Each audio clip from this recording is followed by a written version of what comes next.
Hey guys, welcome to my channel. কেমন আছো তোমরা সবাই? আর আজকের ভিডিওটা একটু অন্যরকম হবে, কারণ আমার বেস্ট ফ্রেন্ড এসেছিলো আমার বাড়িতে, বলছে চল ঘুরতে যাই। তো আমি আর ও বেরিয়ে পড়েছিলাম ঘুরতে। ঘুরতে মানে কোথায় আর যাবো, চল গিয়ে ক্যাফেতে বসি। তো আমরা ক্যাফেতে চলে গেছিলাম দুজন মিলে রেডি হয়ে ঘুরতে, একই একই ড্রেস করে, মানে সিমিলার কাইন্ড অফ একই।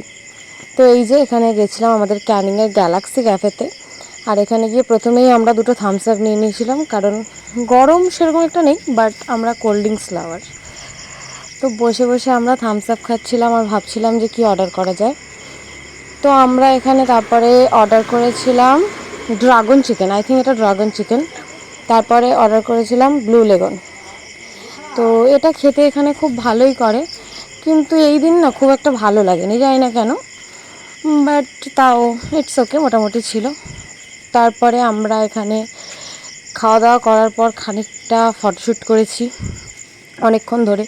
আমি ওকে বলছি যে আমি শুধু তোর ভিডিও করছি, ব্লগটা আমাকে একটু দেখো। ওকে বলেছি আমাকে দেখাতে, সে খাবার দেখাচ্ছে, ফোন ঘোরাচ্ছে, মানে কী করছে ভগবানই জানে।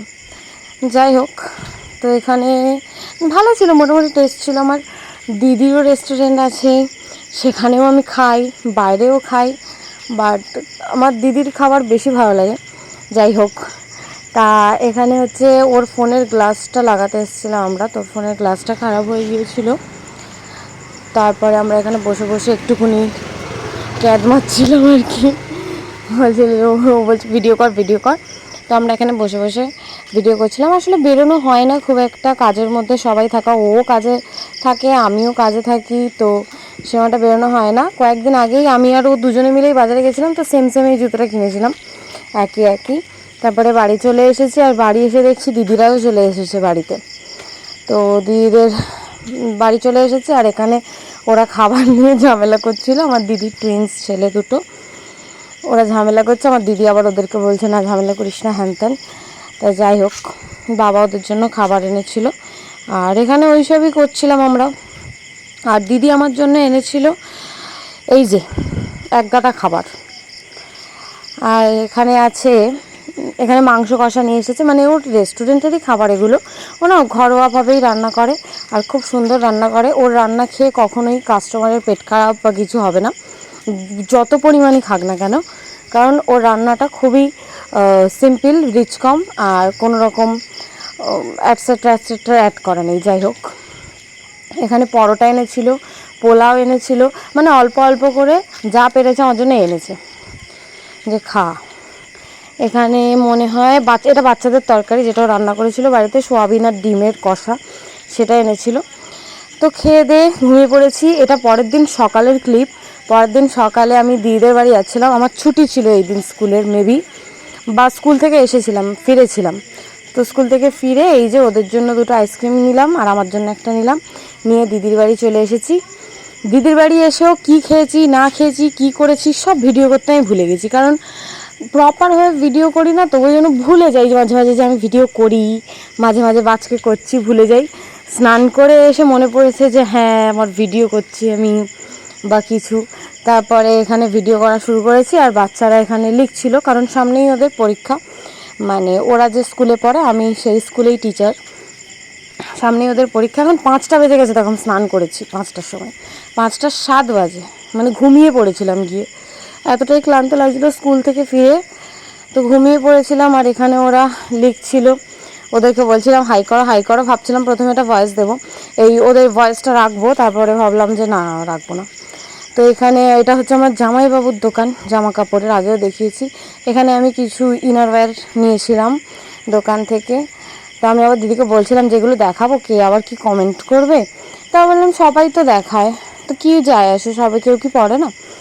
তা যাই হোক, এইগুলো নেওয়ার পরে দিদিরা বসে গেছিলো লাইভে ওদের দোকানের, মানে মানে সব কিছু ওদের একসাথে হয়, মানে আমার দিদি হচ্ছে দশভূজা, মানে সব কিছু একসাথে মেনটেন করে, ঠিক আছে। ওদের খাবারের ব্যবসা, জামা কাপড়ের ব্যবসা, তারপরে তোমার ওর সংসার, এখানে আমার ফোনটা পড়ে গেছে, তারপরে দুটো বাচ্চা কাচ্চা, তারপরে ওদের পড়াশুনো, বাপের বাড়ি। যাই হোক, তো এখানে ওদের লাইভ হচ্ছিলো, আর আমি একটু একটু করে ভিডিও করছিলাম। আর সব খুলে খুলে দেখাচ্ছিল লাইভে। ফেসবুকে লাইভ করে ওরা। আমার দিদির অ্যাকাউন্ট অর্পিতাপতি, সবাই গিয়ে চেক করে নাও, ঠিক আছে, যারা যারা আমার ভিডিও দেখছো। তো যাই হোক, এখানে ওদের লাইভ টাইপ করার পর সারা খাট কেমনভাবে ছড়িয়েছিল সেটা যদি দেখাই। তো যাই হোক, এখানে তো দেখতেই পাচ্ছ, আই থিঙ্ক ভিডিওটা দেখলেই সবাই বুঝতে পারবে যে কতটা ছড়িয়ে ছিটিয়ে ছিল। এইগুলো আবার ও যেগুলো খুলে খুলে দেখাচ্ছে, আমি না এগুলো আবার সব ভাঁজ করে তারপরে বাড়ি এসেছি। আর এই যে ওদের ফেসবুকে এখানে লাইভ চলছে। তারপরে না বাচ্চারা খেতে চেয়েছিল এগ রোল সন্ধ্যেবেলা। তো ওর রেস্টুরেন্টের ওখানেই নিচেও কাজ করে, রেস্টুরেন্ট না সরি, ক্লাউড কিচেন। তো এই দেখো সব জিনিসপত্র ওখানে রাখা আছে, ওই যে রাইস আছে, পোলাও আছে, সব রাখা আছে। তো বাচ্চারা এগরোল খেতে চেয়েছিল যেহেতু, তো দিদি বলছে ঠিক আছে তাহলে আমি বানিয়ে দিচ্ছি ছোট ছোট করে বাচ্চাদের জন্য। এই যে এখানে স্যালাড কাটা রয়েছে, দিদিই করেছে সব। আর এমনি সিম্পলভাবেই বানিয়ে দেবে এগরোল। আর ওরা এখানে বসে বসে ড্রয়িং করছিল। ওরা কিন্তু খুব ছোট, হ্যাঁ ওদেরকে দেখে ওরকম মনে হয়, বাট ওরা খুবই ছোট, ওদের 4 বছর কমপ্লিট হয়নি এখনও, সামনেই ওদের বার্থডে। কিন্তু দেখো ওরা কত সুন্দর ড্রয়িং, সুন্দরই বলা যায়, কারণ ওরা তো শেখেনি সেরকমভাবে, স্কুলে যতটুকু হয় ততটুকু। আর ওদের বয়স অনুযায়ী, এজ অনুযায়ী ওরা অনেকটাই বেটার সব কিছু করে, যা আমার মনে হয়। তো এই যে ওরা একা একা এই সবগুলো করেছে বসে বসে। আমি আবার আমাকে আবার বলছে মিমি দেখাও দেখাও, ভালো করে দেখাও, হ্যাঁ, যে কীরকম আমি ড্রয়িং করেছি। আমি বলছি ঠিক আছে। তো এখানে বসে ড্রয়িং কর। আর মা এগরোল বানাচ্ছে। তারপরে দিদি এগরোলটা বানিয়ে আমাকেও দিয়েছে, ওদেরকেও দিয়েছে। আমারটায় ঝাল দিয়েছিল, ওদেরটায় দেয়নি। আর এই যে দিদির সরঞ্জাম।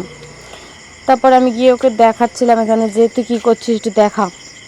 তো এই যে ওর একটা অর্ডার ঢুকে গেছিলো ফ্রাইড রাইস আর চিকেন কষার। আর ও দেখো ও কানে ফুল গুঁজতে খুব ভালোবাসে, ঠিক আছে। এই যে এখানে হচ্ছে চিনির গুঁড়ো, হ্যাঁ ওটা অন্য কিছু নয়। যাই হোক, এই যে চিকেন কষাটার কালারটা দেখেছো, দেখলেই কেমন জিভে জল আসে না। যাই হোক, তো দিদি এখানে রান্নাবান্না করছে। আর আমি বলি যে না এবারে যেতে হবে, রাত হয়ে যাচ্ছে, কারণ পরের দিন আবার স্কুল আছে। তো আমি এখানে রেডি হয়ে নিয়েছি, দিদির জামা দিদির ওয়ার্ড্রপ থেকে যাই আর বের করে পরে নিই, দিয়ে বাড়ি চলে আসি। তো বসেছি। আর এখানে কাকিমা গেছিলো হাঁটতে, মানে আমার জামাইবাবুর মা এনেছে ফুচকা। তো দিদি আবার ফুচকা ধরিয়ে দিল যে খা খা খা, বলছি খেতে আর পাচ্ছি না। তারপরে দিদি আমার জন্য আবার পরের দিন রাত্রেবেলা এনেছিল, কী এনেছিল আমি না ভুলে গেছি, চিকেন কষা আর ফ্রাইড রাইস এনেছিল মেবি, না চিলি চিকেন আর ফ্রাইড রাইস এনেছিল। তাই জন্য খাচ্ছিলাম। আর বাবা এনেছিল ওদের জন্য দই। তো ওরা বসে বসে ওইগুলোই খাচ্ছে। আর আমরা সবাই মিলে বসেছিলাম এখানে। এই যে ওকে আমি দেখাচ্ছি যে বাবা ওকে জোর করে মিষ্টি দিয়ে গেছে, মক্কেল দিয়েছে মিষ্টি, বাবা ওকে জোর করে দিয়ে গেছে, কিন্তু ও খায় না। আর এই যে আমি খাচ্ছি, কারণ আমি মিষ্টি খেতে খুবই ভালোবাসি, সেটা কোনো বড় কথা নয়। তো এটা পরের দিন সকাল হয়ে গেল, আবার আমি ডিউটিতে চলে গেছি। তো এটা হচ্ছে আমার ফ্রেন্ড তানিশা। তো দেখো আমি একটা ভিডিওতে 2 লাখ টাকা বল বল বল। তো আপনারা যদি কেউ কন্ট্যাক্ট করতে চান, মানে ভিডিওতে, মানে এরকম রাস্তাঘাটে হাঁটছি, ওই 2 লাখ টাকা থাকলে তুই এখন রোদে থরি না পুড়তিস। অ্যাকচুয়ালি আমি গরিবদের দান করে দিই। ও মাই গড, তো আমার কাছে গরিবরা খুব ম্যাটার করে। শুধু তুই গরিবটা, তুই তোর কাছে ম্যাটার করিস না। হ্যালো গাইস, এই দেখ শুরু করেছিস, দেখো কত বড় ব্যাগ, কাজ করি করবো। তারপরে বাড়ি চলে এসে সারাদিন আর আমার ভিডিও করার কথা মনে নেই, এত ক্লান্ত লাগছিল। সন্ধ্যাবেলা দিদির নতুন জুতোটা আমাকে দেখাতে এসেছিলো। তো ভিডিওটা কেমন লাগলো অবশ্যই বলো, টাটা।